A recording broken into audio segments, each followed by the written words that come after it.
நாம் விரும்பும் எல்லாவற்றையும் நாம் அடைவதில்லை, ஆனால் நாம் எதை தேர்ந்தெடுக்கிறோமோ அதையே பெற்றுக்கொள்கிறோம். வணக்கம் நண்பர்களே, welcome back to Epic Life. நான் உங்கள் வெற்றி கூட்டாளி. இந்த தொடர் சக்சஸ் 2021 அப்படிங்கிற பிளேலிஸ்ட்ல இது 10வது பாகம். இந்த பிளேலிஸ்ட் மூலமா வெற்றிக்கு தேவையான நிறைய கருத்துக்களை நாம தொடர்ச்சியா பார்த்துக்கிட்டு வரோம். அந்த வரிசையில இன்னைக்கு லைஃப் அப்படிங்கிறது ஒரு வர்த்தகத்துக்கு கம்பேர் பண்ணி நாம ஒரு சில விஷயங்களை நாம இன்னைக்கு தெரிஞ்சுக்க போறோம். முதலாவது வர்த்தகம், ட்ரேட் அப்படின்னா அதுல ஒரு சில விஷயங்கள் இருக்குங்க. முதலாவது விலை. நீங்க ஏதாவது ஒரு விஷயத்த வர்த்தகம் பண்ணணும் அப்படின்னு நீங்க விரும்புறீங்கன்னா அதற்குண்டான விலையை நீங்கள் கொடுக்க வேண்டும். ரெண்டாவது சாய்ஸஸ். நீங்க ஏதாவது ஒன்றை வர்த்தகம் பண்ணணும், ட்ரேட் பண்ணணும்னு நினைச்சீங்கன்னா நீங்க கண்ணை மூடிட்டு எல்லாத்தையும் நீங்க ட்ரேட் பண்ண மாட்டீங்க. எது சிறந்தது அப்படின்னு ஒரு சில பேர் பார்ப்பாங்க.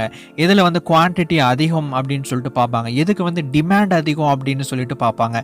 இப்ப இருக்கிற காலகட்டத்தில் சிச்சுவேஷன்ல எது ரொம்ப முக்கியம், அத்தியாவசியம் அப்படின்னு சொல்லிட்டு பார்ப்பாங்க. இந்த மாதிரி யாராவது ஒரு வர்த்தகன் வர்த்தகம் பண்ணணும் அப்படின்னா இந்த மாதிரி பல விஷயங்களை ஒருத்தங்க தேர்வு செய்யணும். ஸோ இந்த ரெண்டு விஷயம் இந்த ட்ரேடிங் அப்படிங்கிறதுல ரொம்ப ஒரு முக்கியமான இம்பார்ட்டன்ட் ரோல் பிளே பண்ணுது அப்படின்னு சொல்லலாம்.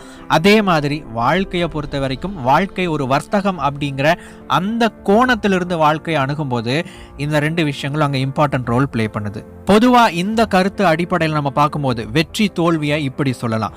தோல்வி ஒரு மோசமான வர்த்தகத்தின் அடையாளம், வெற்றி ஒரு நல்ல வர்த்தகத்தின் அடையாளம். இப்போ வாழ்க்கை ஒரு வர்த்தகம் அப்படிங்கிற அடிப்படையில் நாம ஒரு 4 முக்கியமான ஐடியாஸை இப்போ நாம பார்க்க போறோம். Number 1, change equals growth. நீங்கள் இதுவரை பெற்றிராத ஒன்றை பெற விரும்பினால் இதுவரை செய்திராத மாற்றத்தை உருவாக்க வேண்டும்.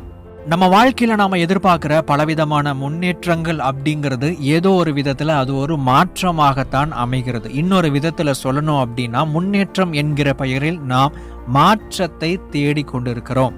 ஆனா இந்த மாற்றத்தை நாம பெற விரும்புனா நாம மாறுவதற்கு தயாராக இருக்க வேண்டும்.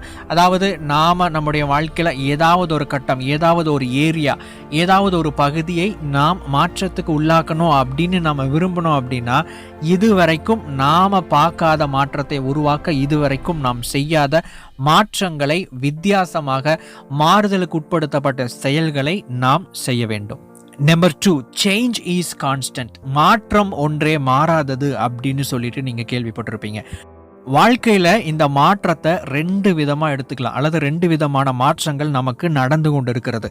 முதலாவது நாம் ஏற்படுத்தும் மாற்றங்கள், 2வது நம்மை மாற்றும் சூழ்நிலைகள்.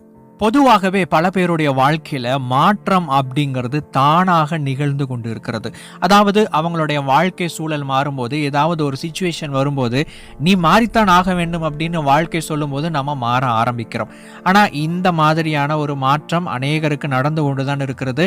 இந்த மாற்றம் ஏற்படும் போது நம்முடைய வாழ்க்கையில ஏதாவது ஒரு முன்னேற்றம் இருக்குமா அப்படின்னு பார்த்தீங்கன்னா பெரிய அளவில் முன்னேற்றம் இருக்காது. காரணம் என்னன்னா இது நம்முடைய சூழல், நம்முடைய வாழ்க்கை அப்படிங்கிற இந்த சுழற்சி நம்ம உள்ளாக்குற ஒரு மாற்றம். ஆனா ஒரு சில பேர் வாழ்க்கையை புரிஞ்சுக்கிட்டு வாழ்க்கைக்கு தகுந்த மாதிரி அவங்க வெற்றி அடைகிறதுக்கு தகுந்த மாதிரி தன்னை மாற்றிக்கொள்வார்கள். அப்படி தன்னை மாற்றிக்கொள்ளும் போது அவங்களுக்கு வெற்றி கிடைக்குது. பொதுவா இந்த 2 வகையான மாற்றத்தை எப்படி புரிஞ்சுக்கலாம் அப்படின்னா, நாம நம்முடைய வாழ்க்கையில இப்படிதான் நீ மாறணும் அப்படின்னு சொல்லிட்டு ஒரு சிச்சுவேஷன் வர்றதுக்கு முன்னாடியே நாம மாறிட்டா அது நமக்கு லாபம். ஆனா வாழ்க்கை நம்ம ஒரு அடிச்சு நம்மளை கீழே தள்ளி நீ இப்படிதான் மாறணும்பான்னு சொல்லிட்டு ஒரு பாடம் கத்து கொடுத்ததுக்கு அப்புறம் நம்ம கட்டாயத்தின் பேரில் மாற வேண்டி வந்தா அது நமக்கு நஷ்டம். Number 3, price and the choice. நம்ம ஆரம்பத்திலேயே பார்த்தோம், இந்த வர்த்தகத்தை பொறுத்த வரைக்கும் விலை அப்படின்னு ஒன்று இருக்கு, தேர்ந்தெடுப்புகள், சாய்ஸஸ் அப்படின்னு ஒன்று இருக்கு. இப்போ நாம நம்முடைய வாழ்க்கையில ஏதாவது ஒரு விஷயத்தை அடையணும் அப்படின்னா நாம் அதற்கான விலையை கொடுக்க வேண்டும். அதற்கு தேவையான ஒர்க்கை, நம்ம எஃபோர்ட்டை நம்ம போட வேண்டியது வரலாம், அல்லது ஒரு சில நேரத்தில் நாம சாக்ரிஃபைஸ் பண்ண வேண்டி வரலாம், விட்டு கொடுக்க வேண்டி வரலாம். இது விலை அப்படின்னு எடுத்துக்கலாம். இன்னொரு பக்கம் பார்த்தீங்கன்னா சாய்ஸஸ் அப்படின்னு ஒன்று இருக்கு. நாம எதை தேர்ந்தெடுத்து கொண்டு இருக்கிறோமோ, நம்முடைய ஒவ்வொரு வேலைகளில் ஒவ்வொரு செயல்களிலேயும் நாம் எதற்கான விஷயங்களை நாம தேர்ந்தெடுக்கிறோமோ, அது முன்னேற்றத்திற்கானதாக இருந்தாலும், வெற்றிக்கானதாக இருந்தாலும், தோல்விக்கானதாக இருந்தாலும், நாம் எதை தேர்ந்தெடுக்கிறோமோ அந்த விளைவு, அந்த எஃபெக்ட் தான் நமக்கு கிடைச்சிக்கிட்டு இருக்கு. ஸோ ஜஸ்ட் சிம்பிளி இந்த வாழ்க்கை அப்படிங்கிறது நம்முடைய தேர்ந்தெடுப்புகளுக்கு, சாய்ஸஸ்க்கு அது பதில் கொடுத்துட்டு இருக்கு, ஒரு ரிஃப்ளெக்ட் பண்ணிக்கிட்டு இருக்குது, அவ்வளோதான். அப்போ இந்த இடத்துல சாய்ஸஸ் அப்படிங்கிறது உங்களுடைய நேரத்தை எப்படி நீங்கள் தேர்ந்தெடுக்கிறீங்க, அது நல்லதுக்கானதாகவா, இல்லை நேரம் விரயம் செய்வதற்காகவா, இல்லை என்டர்டெயின்மெண்ட் பண்ணுறதுக்காகவா, அல்லது உங்களுடைய வாழ்க்கையை மேம்படுத்துறதுக்காகவா அப்படின்னு சொல்லிட்டு நீங்கள் எதை செய்தாலும் எதை தொட்டாலும் ஏதாவது ஒன்றில் ஏதாவது ஒரு 2-3 வாய்ப்புகள் இருக்கத்தான் செய்கிறது. அந்த எந்த விதமான வாய்ப்புகளை நீங்கள் அதிகமாக தேர்ந்தெடுக்கிறீர்களோ அந்த வாய்ப்புகளுக்கு ஏற்ற விளைவு உங்களுக்கு கிடைத்து கொண்டிருக்கிறது. Number 4, change is possible but it should be practical. இந்த மாதிரி ஒரு மோட்டிவேஷன் வீடியோவை பார்க்கும்போதோ அல்லது இந்த மாதிரியான ஒரு செல்ஃப் இம்ப்ரூவ்மெண்ட் வீடியோ பார்க்கும்போது நமக்குள்ள அப்படியே ஒரு உத்வேகம், ஒரு மோட்டிவேஷன் அப்படியே கிளம்பும். நான் அப்படியே உலகத்தையே புரட்டி போட போகிறேன், நான் இதில் பார்த்த 10 விஷயத்தை நான் ஃபாலோ பண்ண போகிறேன், 20 விஷயத்தை ஃபாலோ பண்ண போகிறேன் அப்படின்னு சொல்லிட்டு நமக்குள்ள ஒரு வேகம் கிளம்ப ஆரம்பிக்கும். நம்ம செய்யக்கூடிய மிகப்பெரிய தவறு எங்கே அப்படின்னா இங்கே தான். நீங்கள் எத்தனை பாயிண்ட்ஸ், எத்தனை கருத்துக்களை நீங்கள் கேட்டாலும் எந்த ஒரு பாயிண்ட் உங்களை ஆழமாக உந்துதோ, எந்த ஒரு கருத்து உங்களை ஆழமாக இதை செஞ்சால் என்னுடைய வாழ்க்கை மாறும் அப்படின்னு இருக்கோ அதை மட்டும்தான் நீங்கள் எடுத்துக்கிட்டு ஃபாலோ பண்ணணும்.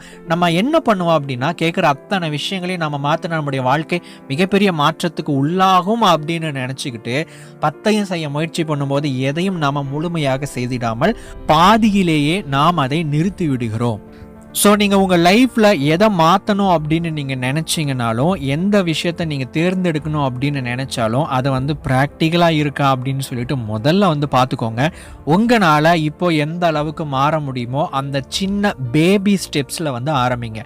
சின்ன ஸ்டெப்ஸ் எடுத்து வைக்கிறது எனக்கெல்லாம் ஒரு சாதாரணமான ஒரு விஷயம் அப்படின்னு சொல்லிட்டு நமக்குள்ளே இருக்கக்கூடிய ஒரு ஈகோ சொல்லும். ஆனால் உண்மை என்ன அப்படின்னா, நாம் சின்ன சின்ன அடிகளில் நாம் மாற்றத்தை ஏற்படுத்தும் போது மட்டுமே அது பெரிய விஷயங்களில் மிகப்பெரிய மாற்றத்தை மிகப்பெரிய மாற்றத்திற்கு ஏதுவான விளைவை, ரிசல்ட், எஃபெக்ட் உருவாக்கும். அப்போ இந்த இடத்துல நீங்கள் உங்களால் எது பாசிபிள், உங்களுக்கு என்ன தேவை, எந்த இடத்துல நான் ஒரு விஷயத்தை மாற்றணும் அப்படின்னு சொல்லிட்டு சரியாக ப்ராக்டிக்கலாக நீங்கள் எந்த விஷயத்தை ஒர்க் பண்ணணும், எதை விடணும், எதை செய்யணும்னு சொல்லிட்டு ப்ராக்டிக்கலாக முடிவு பண்ணி செயல்படுத்தினா மட்டும்தான் உங்களுக்கு உண்மையான வெற்றி அப்படிங்கிறது கிடைக்கும். நீங்கள் மாற்ற துவங்கினால் மாற துவங்கும். தேங்க்ஸ் ஃபார் வாட்சிங்.